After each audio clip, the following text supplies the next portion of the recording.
नमस्कार दोस्तों, आप सभी का हमारे YouTube चैनल मन का वॉइस में स्वागत है। मैं रोज एक शिक्षाप्रद कहानी लेकर आता हूं। चलिए कहानी शुरू करते हैं। कहानी का शीर्षक है एक घमंडी राजकुमारी और उसके कैद में 100 राजकुमार। एक नगर में चंद्रहास नाम का प्रतापी राजा राज करता था। राजा परम प्रतापी होने के साथ आशिक मिजाज भी था। उसके इस रंगीन ख्याल के चलते राजा रानी में रोज एक बार तकरार हो जाया करती थी। एक दिन तो लड़ाई कुछ ज्यादा ही बढ़ गई। रानी राजा के अपेक्षा रूप रंग में ज्यादा सुंदर थी, तो राजा ने गुस्से में कह दिया कि मैं अब तुमसे सुंदर और गुणवान रानी लाकर ही रहूंगा। रानी ने भी तमतमा कर कह दिया कि तुम्हारे पछाड़ में दम है तो राजकुमारी रूपमती को ब्याह कर लाओ। राजा के लिए यह चुनौती किसी भयानक युद्ध से कम नहीं था। रूपमती राजा रघुगुण की एकलौती पुत्री थी और राजा के मृत्यु के उपरांत गद्दी पर जा बैठी थी। उसके पास चतुरंगिनी सेना थी। बलपूर्वक रूपमती का हरण करना या उसके इच्छा के विपरीत जाना बहुत मुश्किल काम था। रोज रात को वह मौन हो जाती थी और उसने ऐलान कर रखा था कि जो कोई रात में उसका मौन व्रत 4 बार तुड़वा देगा वह उसी से विवाह करेगी, और जो मौन तोड़वाने के चक्कर में असफल रह जाता है तो जिंदगी भर के लिए कैद में रहेगा। शुरू में तो सैकड़ों राजकुमार विवाह की इच्छा लेकर आए और रंग विरंग का उद्यम कर राजकुमारी को रिझाने के चक्कर में पड़े, परंतु उन्हें सफलता के बदले जेल खाना मिला। अब उसके बंदी गृह में 100 से ज्यादा राजकुमार कैद हो चुके थे। अब कोई भी राजकुमार या राजा रूपमती के नाम के खौफ से डरता था। चंद्रहास की रानी ने राजा को सबक सिखाने के लिए चुनौती दे डाली थी। राजा को भी रानी की बातों का ठेस लग गया था, तो अपनी रानी की चुनौती स्वीकार कर रूपमती के महल के तरफ चल पड़ा। वह अपने साथ एक खास मित्र, एक जादूगर को ले लिया था, जो अपनी जादू की विद्या से अदृश्य हो जाता था। वह तरह तरह की कहानियां गढ़ने में माहिर था।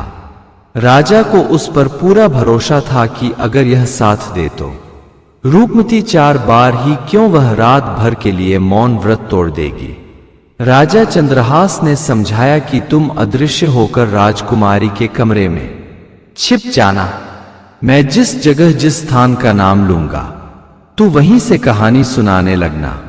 राजा चंद्रहास पहुंच गया राजकुमारी रूपमती के महल में और उससे बताया कि वह राजकुमारी के शर्तों को मानने को तैयार है। राजकुमारी ने कहा कि ठीक है, अभी राजमहल के विश्राम गृह में बैठो। जब रात का पहला पहर शुरू होगा तो मैं अपने कक्ष में स्वयं बुलावा लूंगी। रात का पहला पहर शुरू हुआ तो दासी राजा को बुलाकर राजकुमारी के शयन कक्ष में ले गई। वहां राजकुमारी के सुरक्षा में बहुत से प्रहरी पहरा दे रहे थे। कई दास दासियां मौजूद थे। राजकुमारी खूब सज धज कर पलंग पर बैठी थी। अब उसका मौन व्रत शुरू हो गया था। राजा राजकुमारी के सामने जाकर बैठ गया।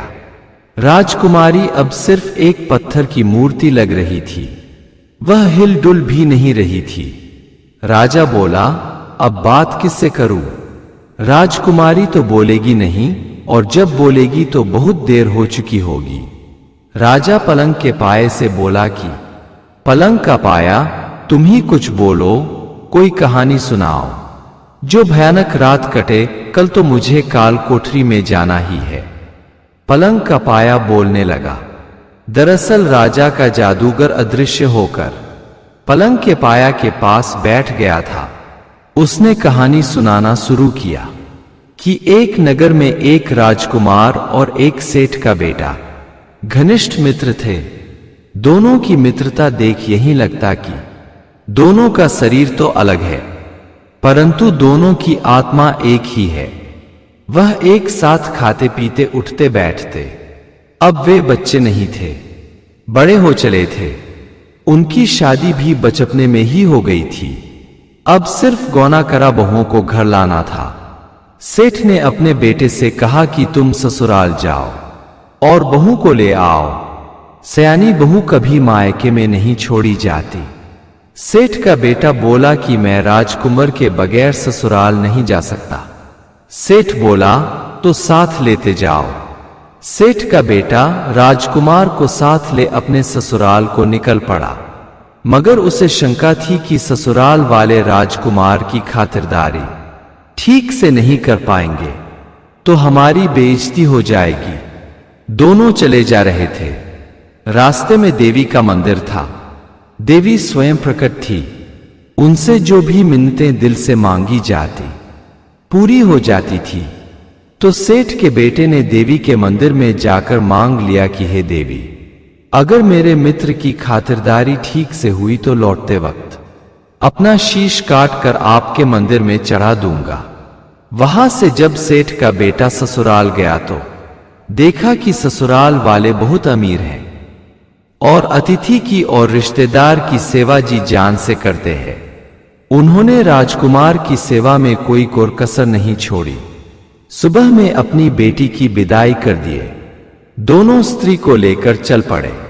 रास्ते में मंदिर पड़ा तो मनौती के मुताबिक सेठ का बेटा मंदिर में चला गया और राजकुमार से बाहर ही पत्नी की रखवाली को बोल गया। मंदिर के अंदर जाकर उसने तलवार से अपना शीश काट देवी को चढ़ा दिया और वहीं गिरकर मर गया। जब कुछ देर हुई और वह नहीं लौटा तो उसे देखने राजकुमार मंदिर में चला गया, मगर वहां का नजारा देख राजकुमार पागल सा हो गया। सोचने लगा कि अब मैं लोगों को क्या जवाब दूंगा। सभी यही सोचेंगे कि मित्र की स्त्री की लालच में राजकुमार ने अपने मित्र को मार डाला है। उसने बिना देर किए अपनी भी गर्दन काट डाली। वह भी तड़प कर मर गया। जब दोनों के गए ज्यादा देर हुई तो स्त्री ने खुद जाकर देखने का विचार किया। वह मंदिर में गई तो दोनों को मृत पाया। वह इस घटना का खुद को गुनाहगार मानकर खुद भी गर्दन काटने को तलवार उठा ली, परंतु देवी ने प्रकट होकर उसका हाथ पकड़ लिया और बोली, तेरा पति अपनी मनौती पूरी करने के लिए अपना शीश मेरे को खुद चढ़ा दिया है और राजकुंवर इसलिए शीश चढ़ा दिया कि मित्र की हत्या का इल्जाम उसके ऊपर ना आ जाए। अब तुम दोनों शीश उसके धड़ से सटा दो, दोनों उठ बैठेंगे। स्त्री ने जल्दबाजी में सेठ का सिर राजकुमार के धड़ से सटा दिया और राजकुमार का सिर सेठ के धड़ से। दोनों जीवित हो गए। परंतु राजा चंद्रहास ये बताओ कि वह स्त्री अब किसकी हुई। राजा ने कहा कि स्त्री तो धड़ वाले की होनी चाहिए। तभी रूपमती क्रोध से बोल उठी, मूर्ख राजा, स्त्री सिर वाले की ही हुई। तुम बहुत बड़े अन्यायी राजा हो, कैसा न्याय करते हो। राजा बोला, आपका न्याय उचित है, परंतु आपका एक बार मौन टूट गया है। राजकुमारी फिर मौन धारण कर ली। अब राजा बोला कि राजकुमारी की बिंदी, अब तुम ही कोई कहानी सुनाओ। तो राजकुमारी की बिंदी बोलने लगी, सुनो राजा, तुम्हें एक कहानी सुनाता हूं। 4 मित्र यात्रा पर जा रहे थे। एक बढ़ई, एक सुनार, एक दर्जी और एक ब्राह्मण एक जंगल से गुजर रहे थे कि रात हो गई। तो चारों ने फैसला किया कि जंगल में बहुत खतरे हैं, इसलिए बारी बारी से एक मित्र जागकर पहरा देगा। पहली बारी बढ़ई की आई तो अकेले उसे बोरियत महसूस होने लगी, तो उसने अपना औजार उठाया और पास में पड़ी एक लकड़ी को गढ़कर एक पुतली बना दिया और हाथ में चूड़ियां पहना दी। तभी दूसरे की बारी आई। वह जब पहरा देने लगा, वह दर्जी था। जब पुतला देखा तो उसको कपड़े सील कर पहना दिया। फिर तीसरे मित्र की बारी आई। वह सुनार था, उसने पुतली को गहने बना पहना दिया। अब चौथे मित्र ब्राह्मण की बारी थी। उसने उस पुतले में प्राण फूंक दिया। वह एक सुंदर स्त्री बन गई। सुंदर स्त्री देख चारों वापस में लड़ने लगे कि ये तो हमारी है। राजा, आप बताओ कि स्त्री किसकी हुई। राजा बिंदी की बात सुन बोला, स्त्री तो ब्राह्मण की होनी चाहिए। रूपमती फिर बोल पड़ी, अरे मूर्ख राजा, तुझे किसने राजा बना दिया? तुम्हें तो न्याय करना ही नहीं आता। अरे ब्राह्मण ने तो उसमें प्राण डाला है, और प्राण डालना पिता का काम है। आथ ब्राह्मण तो उसका पिता हुआ। पिता और पुत्री का विवाह हो ही नहीं सकता। स्त्री उस बढ़ई की हुई जिसने चूड़ियां पहनाई थी। राजा बोला, आपका न्याय उचित है, परंतु आपका मौन 2 बार टूट चुका है। रूपमती फिर मौन हो गई। राजा ने इस बार राजकुमारी के हार से कहा कि राजकुमारी ने तो मौन धारण किया है, आथ है उसके गले का हार। तुम कोई कहानी सुनाओ। गले का हार कहानी सुनाने लगा कि एक साहूकार एक नाई और एक पंडित को साथ लेकर अपने ससुराल जा रहा था। रास्ते में ब्राह्मण का ससुराल वाला गांव आ गया। उसकी पत्नी ससुराल में ही थी। ब्राह्मण अब साहूकार के साथ जाने से मना कर दिया और अपनी ससुराल चला गया। साहूकार नाई को लेकर अपने ससुराल चला गया। ससुराल वालों ने साहूकार की कम, नाई की बहुत ज्यादा आवभगत की। यह देख साहूकार जल भून गया। सुबह पत्नी को लेकर चला तो उससे ससुराल वालों की शिकायत करने लगा। पत्नी बोली, अगर आपको मेरे घर वालों से शिकायत थी तो उससे पूछना था, मेरे को क्यों सुना रहे हो? उसमें भला मेरा क्या दोष? मैंने थोड़े कहा था कि वह आपका अनादर करे। वह पत्नी की बात सुन बहुत नाराज हुआ और बीच रास्ते उसे छोड़कर घर लौट गया। उधर से एक राजा आ रहा था। उसने एक अकेली स्त्री देखा तो उसे बलात् राज दरबार ले आया और उससे बोला कि तुमसे विवाह करूंगा। स्त्री बोली, मैं तो पहले विवाहित हूं और अब दूसरा विवाह नहीं कर सकती। राजा बोला, तुम नाटक कर रही हो, तुम्हारा विवाह नहीं हुआ है। अगर विवाह हुआ है तो तुम्हारा पति कहाँ है? तुम्हें 1 माह का मोहलत देता हूं। अगर तुम्हारा कोई पति है और वह 1 माह में तुम्हें ले जाता है तो मैं तुम्हें उसके साथ जाने दूंगा। अगर नहीं आया तो 1 माह बाद तुम्हें मुझसे शादी करनी होगी। उधर जब ब्राह्मण ने सुना कि साहूकार अपनी पत्नी को छोड़ आया है तो उस पर बहुत नाराज हुआ। वह उससे बोला कि मूर्ख, तुमने ये क्या कर दिया? विवाहिता स्त्री को अकेली छोड़ दिया। अरे पहली पत्नी भगवान का बनाया जोड़ा होता है, उसे त्याग करने वाला नरकगामी होता है। अरे उसके पीहर वाले। इसलिए नाई की सेवा किए कि नाई 1000 घर घूमता है। अगर उसे कहीं मान मिल गया तो उसका वर्णन 1000 घरों में करता है। वह अपनी बड़ाई के लिए ऐसा किए। तुम्हारा अपमान करना उनका मकसद नहीं था। तुम तो उस घर के सदस्य बन चुके हो। तुम्हें तो थोड़ा अनादर भी हो जाए तो किसी से नहीं कहना चाहिए था, क्योंकि ये तो घर का मामला है। अब चलो उसे ढूंढें, राजा से फरियाद करें। दोनों जब राज दरबार गए तो उसकी पत्नी वहीं मिल गई और राजा से कहने लगी, राजा साहब, यही मेरे पति हैं। राजा ने उसे पति के साथ विदा कर दिया। अब राजन, आप ये बताओ कि स्त्री पतिव्रता है, पुरुष पत्निव्रता है?